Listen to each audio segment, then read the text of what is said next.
एक बार भगवान महावीर से उनके प्रधान शिष्य गौतम गणधर ने पूछा कि भगवान, हम कैसी प्रवृत्ति करें जिससे पापों से बच सके। उन्होंने अपना निवेदन एक गाथा के माध्यम से प्रस्तुत करते हुए कहा, कदम चरे कदम चिट्ठे कदमाशे कदम सये कदम भासिज भुंजेज एवं पावम न बझई। भगवान, हम कैसे चले, कैसे चेष्टा करें, कैसे बैठे, कैसे उठे, कैसे सोए, कैसे बोले, कैसे खाएं, कैसे पिए, जिससे पापों से बचा जा सके। कुल मिलाकर हम कैसी प्रवृत्ति करें जिससे पापों से बच सके। बहुत विस्तृत उत्तर की अपेक्षा रही होगी, लेकिन भगवान ने इसका अत्यंत संक्षिप्त उत्तर दिया। उत्तर क्या दिया? प्रश्न को ही संशोधित कर दिया। पूछा था कदम चरे कदम चिट्ठे कदमाशे कदम से कदम भासेज भुंजेज एवं पावम न बझई। तो भगवान ने कहा, गौतम, तुम पूछते हो कैसे चले, कैसे चेष्टा करे, कदम चरे। मैं तुमसे कहता हूं जदम चरे जदम चिट्ठे जद मासे जदम से जदम भासेज भुंजेज एवं पावम न बचई। तुमने पूछा कैसे चलो, भगवान कहते जदम चरे, यत्न पूर्वक चलो। जदम चिट्ठे, यत्न पूर्वक चेष्टा करो। जदमा से यत्न पूर्वक बैठो। जदम से यत्न पूर्वक सो। जदम भासे जय, कैसे बोलो, कदम भासे जय, जदम भासे जय, यत्न पूर्वक बोलो। और कदम भुंजे जय, कैसे खाएं, जदम भुंजे जय, यत्न पूर्वक खाओ। एवं पावम न बझे, इससे पाप नहीं बंधेगा। भगवान ने ये नहीं कहा कि पाप से बचना चाहते हो तो घर बार छोड़कर वन की राह ले लो। भगवान ने ये भी नहीं कहा कि पाप से बचना चाहते हो तो मेरी तरह हाथ पर हाथ धर कर बैठ जाओ। भगवान ने ये भी नहीं कहा कि पाप से बचना चाहते हो तो मेरी नाम की माला जपना शुरू कर दो। भगवान ने कुल ये कहा कि तुम्हें जो करना है सब करो, लेकिन यत्न पूर्वक करो। 2.5 अक्षर के इस यत्न शब्द में संपूर्ण जीवन दर्शन का सार समाहित है। जो कुछ भी करना है यत्न से करो। मतलब, यत्न का मतलब होश, यत्न का मतलब जागरूकता, यत्न का मतलब सावधानी, यत्न का मतलब संयम। इसी होश, जागरूकता और सावधानी का नाम संयम है। जीवन में किसी भी क्षेत्र में आप आगे बढ़ो, यदि यत्न है तो आप सुरक्षित हैं, और यत्न नहीं तो खतरा। आप घर से यहाँ आते हो, अपनी अपनी गाड़ियों से आते हो, यत्न पूर्वक आते कि अयत्न पूर्वक? क्या हुआ? यत्न से आते ना, होश हवास के साथ आते, जागरूकता के साथ आते। अगर थोड़ा सा अयत्न हो जाए तो क्या महाराज, यहाँ की जगह अस्पताल पहुंचेंगे और क्या होगा? सावधानी हटी, दुर्घटना घटी। सभी का ये अनुभव है। जीवन के हर क्षेत्र में यत्न आवश्यक है कि नहीं? 4 कदम पैदल भी चलना हो और थोड़ा सा अयत्न हो तो क्या होगा? गिर पड़ोगे, हाथ पांव टूट जाएंगे। आप उन क्षेत्रों में तो यत्न का पूर्ण ध्यान रखते हो, चलते फिरते समय, उठते बैठते समय, कहीं मुझे चोट ना पहुंच जाए, ये समझ तुम्हारे अंदर होती है। पर संत कहते हैं ये समझ अधूरी है। मुझे चोट ना पहुंचे ये समझ अधूरी है, मुझसे किसी को चोट ना पहुंचे ये समझ पूरी है। मैं अपनी प्रवृत्ति करूं तो मेरी प्रवृत्ति से किसी को आघात नहीं पहुंचना चाहिए, किसी को पीड़ा नहीं होनी चाहिए। इस सजगता और सावधानी का नाम ही संयम है। सावधानी तो कोई भी अपनाते हैं, वो एक प्रकार का अवेयरनेस है, लेकिन इनर अवेयरनेस, जहां स्व पर के आत्मा के हित का ख्याल रखते हुए प्रवृत्ति की जाती है, वहां वास्तविक संयम घटित होता है। संयम हमारे जीवन का सुरक्षा कवच है। आज गुरुदेव का हाइकू है, कछुए सम इंद्रिय निग्रह से, कछुए सम इंद्रिय संयम से आत्मरक्षा हो। बहुत सुंदर उदाहरण दिया है। कछुआ,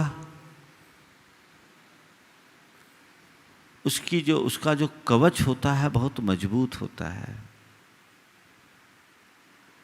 कछुआ उस कवच के भीतर ही रहता है।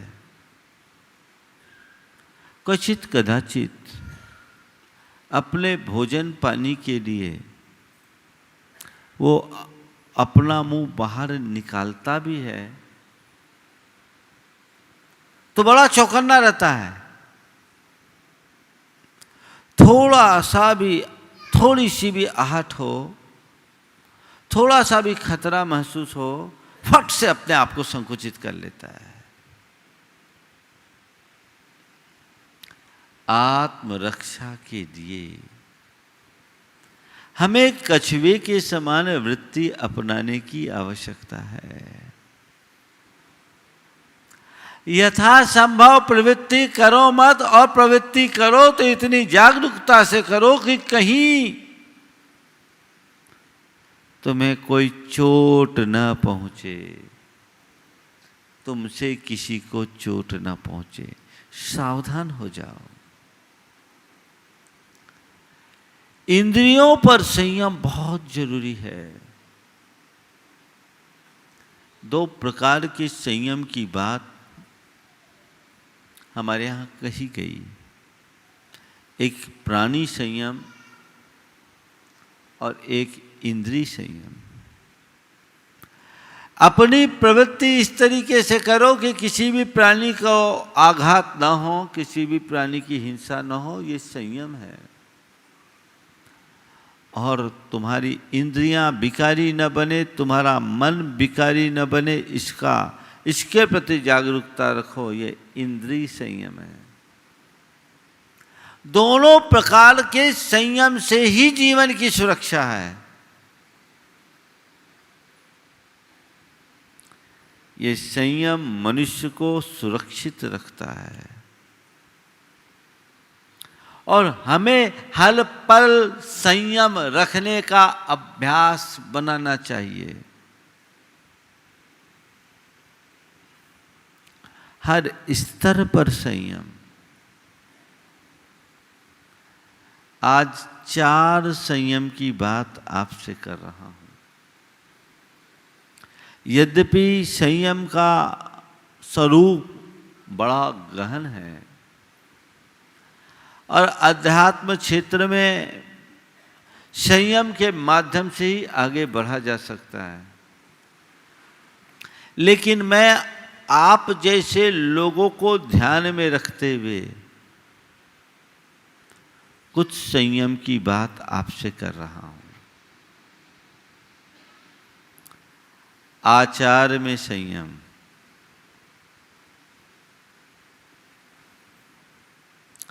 व्यवहार में संयम, भाषा में संयम और विचारों में संयम। आचार, व्यवहार, भाषा और विचार। मेरे आचरण में संयम का कौन सा स्थान, ये मुझे देखना है। जो व्यक्ति संयमित प्रवृत्ति करते हैं उनका आचरण बड़ा सधा हुआ रहता है,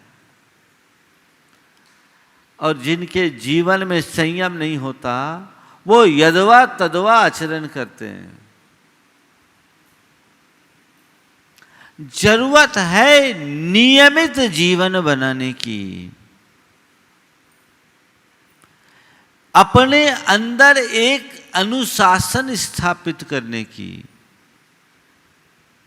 जो तुम्हें हर पल अंदर से जागरूक बनाए रखे, सजग रखे, सावधान रखे,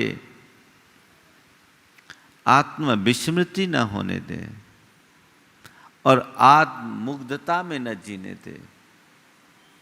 अपने आचार में संयम, इसके अंतर्गत उठना बैठना, चलना फिरना, खान पान, सब में सजगता आवश्यक है। आप क्या करते हैं? आपकी थोड़ी सी चूक बड़ी भारी नुकसान कर सकती है। एक व्यक्ति आया, उसे स्लिप डिस्क हो गया। मैंने पूछा कैसे हो गया? अचानक कुछ वजनदार चीज उठा ली थी क्या? बोले नहीं महाराज, खराब आदत के कारण हो गया। बोले क्या हो गया? महाराज मेरी आदत थी बिस्तर में सोते समय सीधे सोता ऐसे। एक दिन सोया, झटका लग गया, उससे मेरी डिस्क खिसक गई। उसने एक बात कहा कि महाराज मेरी माँ हमेशा कहा करती थी कि बेटा सीधे नहीं लेटना, जब भी लेटना हो तो थोड़ा सा करवट लेके लेटो, और उठना भी है तो झटके से मत उठो, करवट लेकर के उठो। सीधे लेटे, डिस्क गई। क्या हुआ? ये क्या है? संयम की कमी। समझ में आ रही है बात? आपकी प्रवृत्ति सजीवी होनी चाहिए। आप सावधानी से चलते हो, सब ठीक रहता है। एक पैर ऊपर नीचे हो गया तो ऊपर नीचे पैर होता है और असर कहाँ आता है? स्पाइन पे होता है, घुटने पर होता है। ये क्या है? ये किस बात का प्रतीक है? असावधानी का दंड है ना।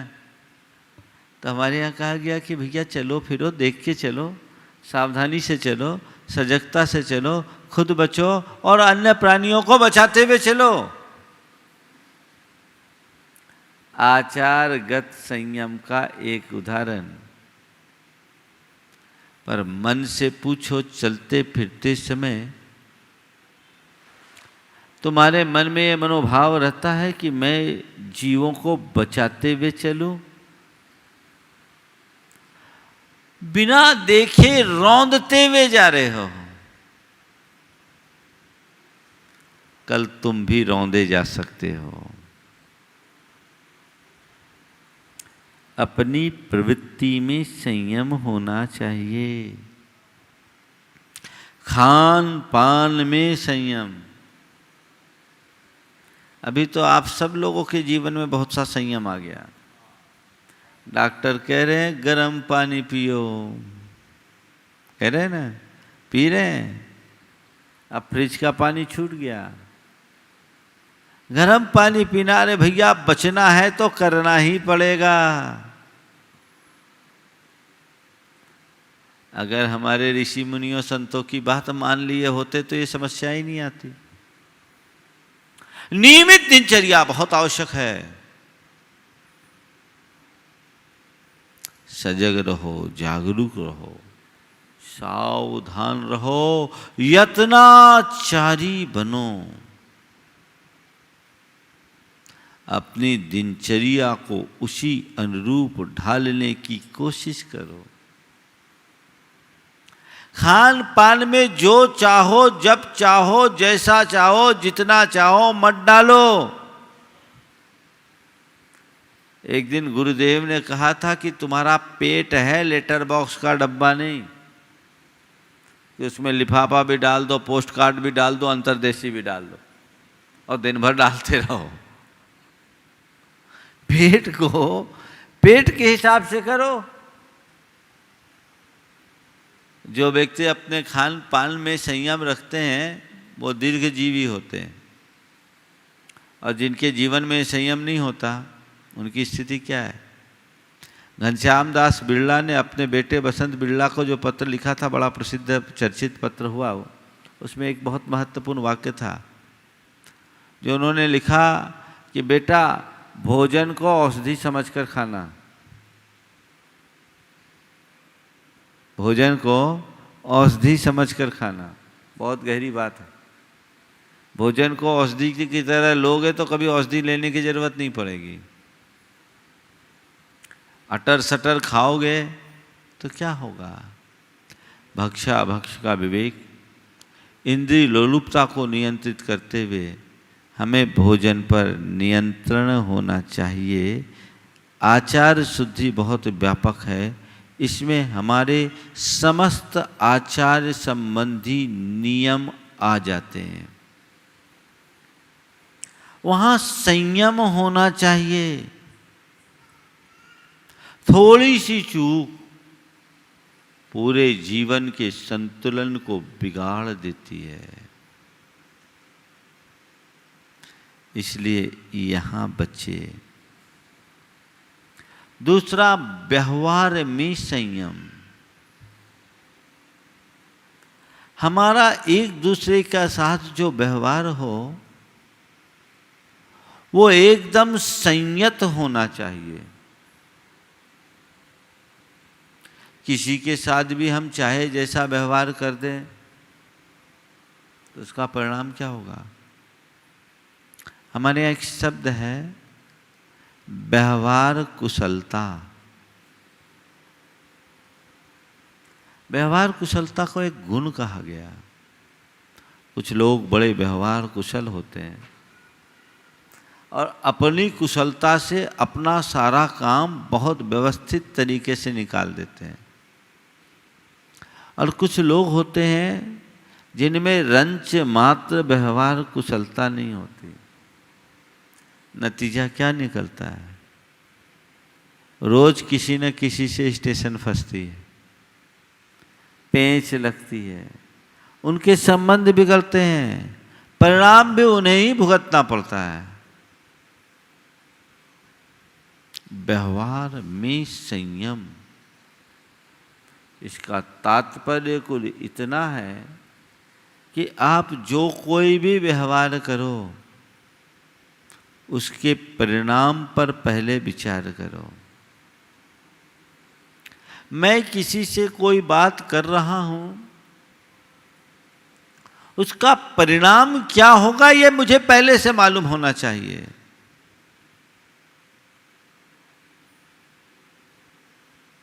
ये समझ अपने अंदर होना चाहिए, और ये समझ उनके ही अंदर होती है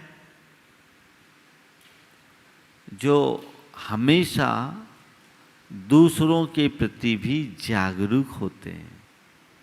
मैं अपना हित साधूं पर मेरे हित के साथ किसी का हित बाधित न हो, यह भी मुझे ध्यान रखना है। तो व्यवहार में संयम, बच्चा हो या बड़ा, किसी से भी कुछ भी बोलो तो समझदारी से बोलो। किसके साथ क्या व्यवहार करना ये देखने की जरूरत है। दादी का जन्मदिन था, दादी का जन्मदिन था, पोते ने उसे एक फुटबॉल गिफ्ट दिया। दादी का जन्मदिन और पोते ने फुटबॉल गिफ्ट दिए। दादी ने कहा ये क्या मजाक कर रहा है, ये फुटबॉल मेरे काम की है क्या, तू मुझे फुटबॉल गिफ्ट दे रहा है, ये क्यों दे रहा है? बोले हद हो गई, आपने भी तो मेरे जन्मदिन में मुझे माला गिफ्ट दी थी। जपने वाली माला, अब मुझे इस उम्र में आपने माला पकड़े दी तो मैंने आपको फुटबॉल पकड़ा दिया। बात समझ में आ रही है? बात विनोद की नहीं है, लेकिन बहुत समझने की है। अवसर के अनुरूप व्यवहार होना व्यवहारगत संयम का आधार है। औचित्य का ज्ञान होना चाहिए और उसी अनुरूप व्यवहार होना चाहिए। तो व्यवहार में संयम हो, आप सुरक्षित। तीसरी बात, भाषा में संयम। भाषा में संयम, बोलने की शक्ति है, जो जी में आए सो बोल दो। बोलते ही हो, बोलते हो कि नहीं बोलते? हाँ महाराज, पहले तो जो जी में आता है सो बोल देते हैं, बाद में जी दुखता है। बहुतों के साथ ऐसा होता है। उस समय तो सोचे नहीं, जो जी में आया सो बोल दिए, अब बाद में जी दुख रहा है, अपना भी और सामने वालों का भी। संत कहते हैं ऐसे वचन कभी न बोलो जिससे निज पर का जी दुखे। ऐसे वचनों का प्रयोग करो जो निज पर को आह्लाद दे, आनंद दे, उल्लास दे, उमंग उत्पन्न करे। बोलने से पहले तौलने की दृष्टि अपने भीतर विकसित करिए। मैं जो बोल रहा हूं उसका क्या प्रभाव होगा ये समझ होनी चाहिए। वाणी का थोड़ा सा भी अनियंत्रण बड़े बड़े बवाल खड़े कर देता है, और थोड़ी सी कुशलता बड़े बड़े बवाल को भी शांत कर देता है ना। एक कहावत है, बात ही हाथी पाइए, बात ही हाथी पांव। मतलब एक राजा था, उसे अपनी उम्र जानने की इच्छा हुई।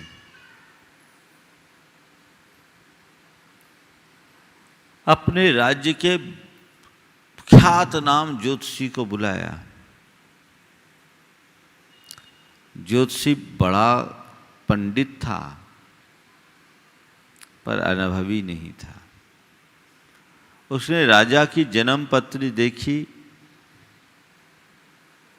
और अपनी तरफ से फलादेश सुनाते हुए कहा, महाराज आपकी कुंडली का क्या योग बताऊं, आपकी 7 पीढ़ी आपके सामने मरेगी। आपकी 7 पीढ़ी आपके सामने मर जाएगी। राजा तमा गया, तू मरे, तेरे बाप मरे, तू मेरे को 7 पीढ़ी मरने की बात करता। जे इसको हाथी के पांव के नीचे कुचलवा दो। गया बेचारा काम से। दूसरे ज्योतिषी को बुलाया गया। उसने पत्री देखी, कहा, महाराज आप जैसी पत्रिका तो करोड़ों में एकाध होती है। बड़ा अद्भुत योग है। क्या बताऊं, आपकी 7 पीढ़ी की आयु जोड़ दूं तो उससे अधिक आयु आपकी है। ओहो क्या बात है, इसको एक हाथी दे दूं। समझ गए? इसलिए कहावत चल पड़ी, बात ही हाथी पाइए और बात ही हाथी पाओ। कहा तो दोनों ने एक ही बात थी। दोनों के बात में कोई अंतर था? अंतर केवल कहने के लहजे का था। वाणी का संयम हमें यही पाठ पढ़ाता है। मुख से कुछ भी शब्द उच्चारो तो उच्चारने से पहले उसके परिणाम पर विचार कर लो। वाणी में सदैव लोच रखो। आपने कभी सोचा हमारे शरीर में सबसे लचीला अवयव क्या है? जीभ है ना। प्रकृति ने जीभ को इतनी लचीली क्यों बनाया?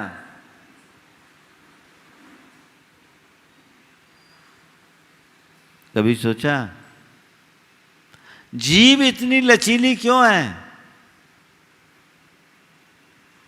किसी कवि ने लिखा है, कुदरत को नापसंद है शक्ति जवान में। कुदरत को नापसंद है सख्ती जवान में, इसीलिए नदी है हड्डी जबान में। जबान सख्त नहीं होनी चाहिए, लेकिन लचीली जीभ भी बहुत सख्त हो जाती है, होती है। यहां हमें संयम रखना है, संयम का पाठ पढ़ना है।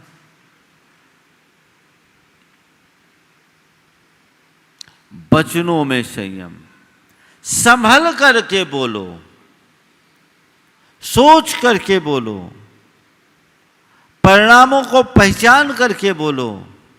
इसकी बहुत आवश्यकता है।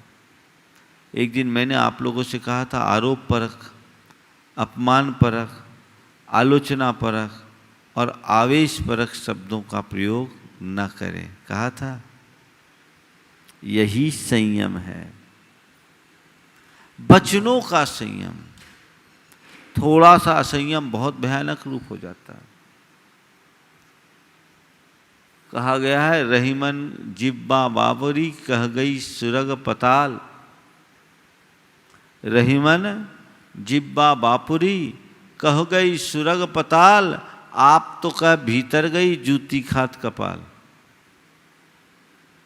एक बार दांत ने जीभ से कहा, ये ठीक नहीं है, मेहनत मैं करता हूँ, मज़ा तू लेती है, सारा स्वाद तू लेती, ये सब नहीं चलेगा। जीभ ने कहा, ज़्यादा चपर चपर मत कर, तेरा काम चौकीदारी करने का है, सो चुपचाप चौकीदारी कर।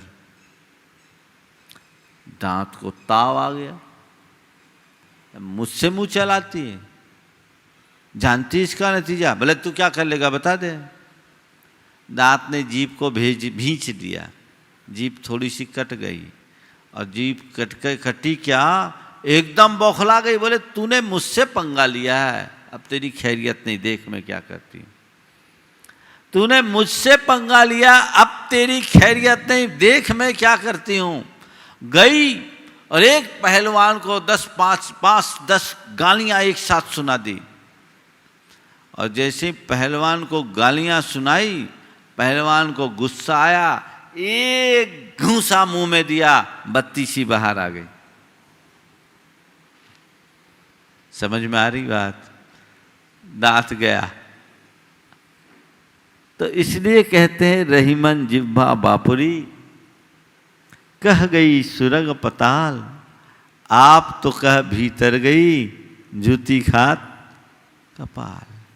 इस पर अंकुश रखना बहुत जरूरी है। वचनों का संयम अपनाना है। प्राय जब कभी भी आपसे संयम की बात की जाती है, मुझे संयम लेना है, तो खाने पीने की चीज़ों को लोग छोड़ते हैं, अच्छी चीज़ है, छोड़ना चाहिए, लेकिन वो संयम बड़ा उथला संयम है। असल संयम तो हमारी प्रवृत्ति का है।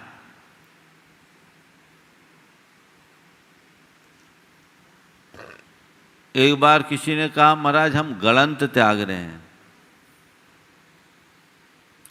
हमारा गलंत का त्याग है। मैंने कहा मन गलंत का भी करो। क्या गलंत तो छोड़ दोगे, मन गलंत? बात समझ में आ रही है आपको? असल त्याग मन गलंत का है कि गलंत का? बोलो। गलंत को जैन परंपरा में जो जितने भी जमी कंद होते हैं उनको गलंत कहते हैं, और जैन परंपरा में जमी कंद नहीं खाया जाता, तो उसका तुम त्याग रहे हो, अच्छी बात है, लेकिन मन गलंत का भी तो त्याग करो। अपने अंतर मन को ठीक करो। तो वाणी का संयम,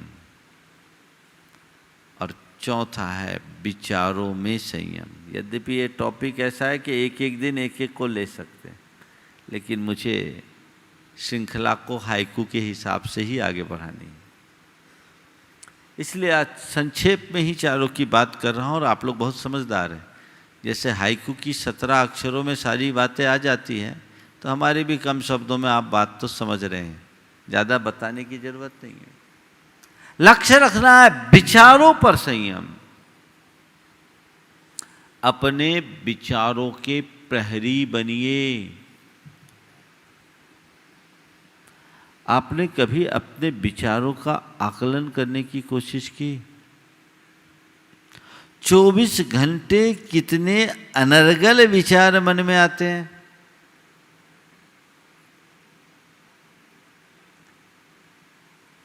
चौबीस घंटे में कहा जाता है कि एक व्यक्ति में 60,000 विचार आते हैं।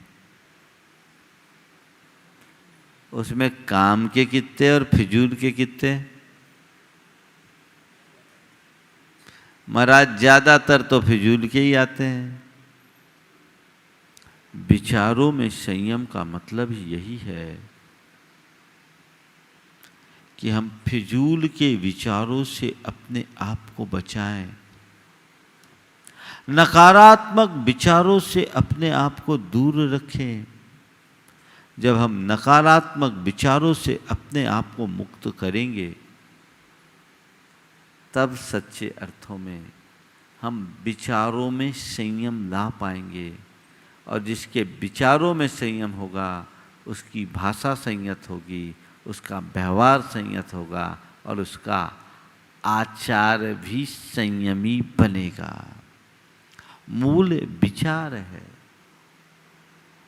चाहे जैसे विचार, चाहे जो विचार, मन में नहीं आने देना चाहिए। आप अपने मन से पूछिए, अगर आपके पास समाचार आता है कोई व्यक्ति अभी कोविड से प्रभावित हो गया, स्थिति सीरियस है, क्या विचार आता है? मन से पूछो, क्या आएगा? निपट न जाए, ज्यादातर यही आता है ना, नकारात्मक। विचारों में संयम का मतलब है, हे भगवान वो जल्दी स्वस्थ हो जाए, ठीक हो जाए। विचार आपके पास है, केवल दिशा को मोड़ने की देर है। अगर आप अपने अंदर जागरूकता रखते हो तो नकारात्मक विचारों से अपने आप को बचा लोगे, पापात्मक विचारों से अपने आप को बचा लोगे। आप अपने विचारों के प्रहरी बनिए और जब भी इस तरह के नकारात्मक या पापात्मक विचार आए अपनी निंदा गरहा कीजिए और मन ही मन संकल्प लीजिए कि अब मैं इसकी पुनरावृत्ति नहीं करूंगा, मुझे इससे तो कोई प्रयोजन ही नहीं। आप लोग जब विचारों में खोते हैं तो खो ही जाते, पता नहीं क्या होता है, और बेसिर पैर की बातों में ज़्यादा जी उलझता है। कहते भैया वहाँ उलझने से मतलब क्या है? काम की बात करो और आगे बढ़ो, जीवन को आगे बढ़ाओ, काम से काम रखो, बिना मतलब की बातों से जगो, बचो, क्योंकि ये विचार हमारे संस्कार को बिगाड़ते हैं और उस संस्कार के बिगड़ने से संपूर्ण जीवन बिगड़ता है।